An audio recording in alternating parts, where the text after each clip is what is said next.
Gap అని కాదు, అదొక విన్యాసం. ఇది ఒకటి కాదు, మీరు ఫస్ట్ నుంచి చూస్తున్నారు. ఓడిపోయిన రోజు నుంచి రాష్ట్రం మీద కక్ష కట్టారు, విషయం చెబుతున్నారు. ఉన్నారు ఎక్కడ వీళ్ళందరూ? అడ్రస్ ఉందా? ఇక్కడ ఏమైనా పట్టించుకున్నారా? పేపర్లో చూడండి, మళ్ళీ నిద్ర లేస్తే ఆ టీవీ, ఆ పేపర్, ఇదే బతుకు. ఒకరికి సహాయం చేయరు, రాష్ట్రాన్ని నాశనం చేయడానికి మాత్రం ఇష్టానుసారంగా చేసే పరిస్థితికి వచ్చారు. ఇది మంచి పద్ధతి కాదు. నేను చాలా మంది చూసాం.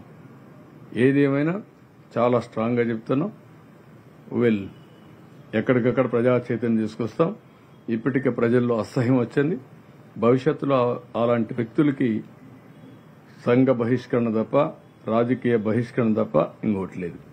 నేను అందుకే చెప్పాను, ఈ రాష్ట్రంలో ఒక భూతం ఉంది. ఆ భూతాన్ని పూర్తిగా కాంక్రీట్ చేసి భూమిలో పాతేస్తే తప్ప రాజకీయంగా మనకు భవిష్యత్తు లేదని. అదే జరుగుతా ఉంది.